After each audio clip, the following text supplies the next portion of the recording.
प्रदोष पढ़े, सोमवार पढ़े, प्रयास करा करो कि आज सोमवार पढ़ रहा है, अष्टमी पढ़ रही है, आज प्रदोष पढ़ रहा है। मेरे मन की बात मुझे शंकर भगवान को कहना है। शिवरात्रि पढ़ रही है महीने भर में, हर महीने आती है, कभी आपके मन में आ जाए कि मैं नियम लेती हूँ कि प्रत्येक शिवरात्रि पर मैं चंदन का जल शिव को समर्पित करूंगी, मैं लाल चंदन का जल, मैं पीला चंदन का जल शिव को समर्पित करूँ। मैं प्रदोष को, मैं भले व्रत नहीं करती, मैं भले प्रदोष का व्रत नहीं करती, पर मेरा मन है 108 चावल के दाने मैं अशोक सुंदरी वाली जगह पर शिव को समर्पित करूं। उससे 1000 गुना शिवलिंग में बल की प्राप्ति होती है।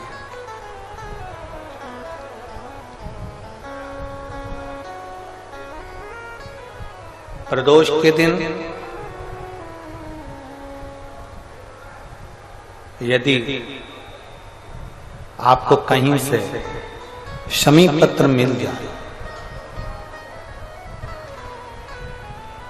प्रदोष के दिन यदि कहीं से आपको शमी पत्र मिल जाए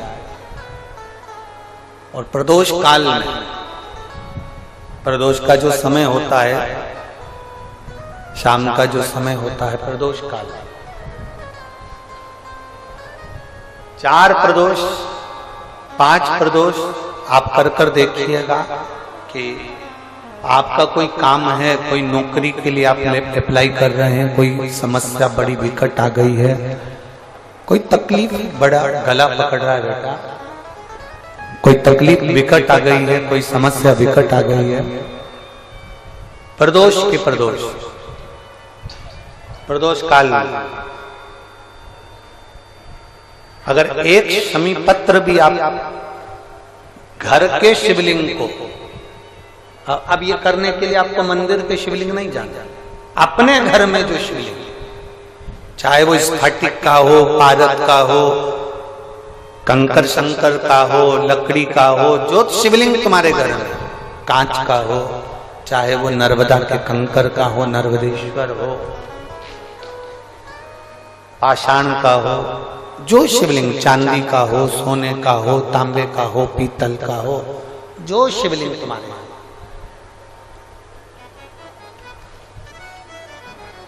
एक शमी पत्र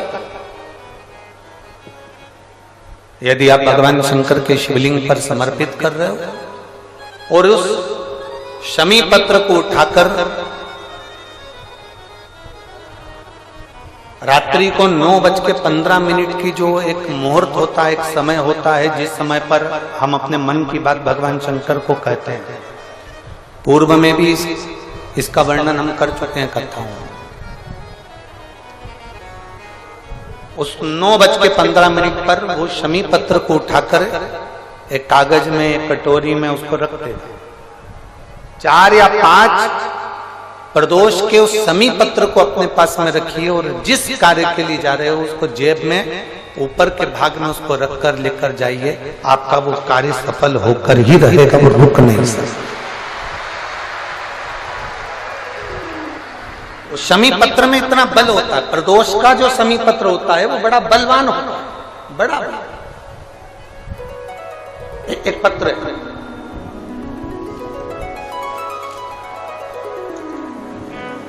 मान लो कर्जा बढ़ गया है, 5 लाख, 7 लाख, 3 लाख, 4 लाख, 2 लाख, कोई भी थोड़ा सा भी कर्जा अगर मस्तक पर है, माथे पर है, तो शिव जी की श्यामली बारी नाम की जो कन्या है, बेटी है, उस बेटी का नाम लेकर लाल चंदन बीच वाली पत्ती पर लगाकर, लाल कलर का चंदन बीज वाली पत्ती पर लगाकर भगवान शंकर के ऊपर जहां भी तुम बैठे हो डंडी का मुख अपनी ओर करते हुए शिवलिंग पर समर्पित कर उसी बेलपत्र को वापस उठा लें। एक रात्रि तक अपने घर पर रखें, दूसरे दिन प्रातः में पुनः उस बेलपत्र का विसर्जन करें। विसर्जन करते समय आपके ऊपर कितना कर्जा है, कितना कर्जा आपके ऊपर है, उसका स्मरण करते हुए, शिव जी से विनय करते हुए, और अपनी मेहनत को 4 गुना करो। अपने कार्य को बढ़ाओ। दुकान हो, नौकरी हो, सर्विस हो, बिजनेस हो, या कोई भी कार्य कर रहे हो, उसको लगनता से करना प्रारंभ करो। धीरे धीरे मेरा भोले बाबा आपका हाथ पकड़ेगा और कर्जे से मुक्त जरूर करेगा। आज के समय में ढूंढने मत जाओ, अच्छे कर्म में लग जाओ। अच्छा कर्म करो, भगवान अपने को ढूंढता ढूंढता है। अच्छा कर्म करो, परमात्मा अपने को ढूंढता ढूंढता है। केवल पुकारो उसको। आप मंदिर नहीं जा सकते, कोई बात नहीं। आप तीर्थ करने नहीं जा सकते, कोई बात नहीं। आप बहुत दूर नहीं जा सकते, कोई बात नहीं। उसको पुकारो, उसको बुलाओ। शिव पुराण कह रही है, बहुत सुंदर भाव। तुम्हारे पास अगर देने के लिए शंकर जी को कुछ ना हो, कुछ भी, शिव जी को देने के लिए तुम्हारे पास कुछ भी ना हो, कुछ भी नहीं, ना तुम्हारे पास श्रीफल है, ना लड्डू है, ना पेड़ा है, ना केला है, ना जाम है, ना एप्पल है, कुछ भी तुम्हारे पास में नहीं है, प्रसाद भी तुम्हारे पास में नहीं है, कुछ मत दो शंकर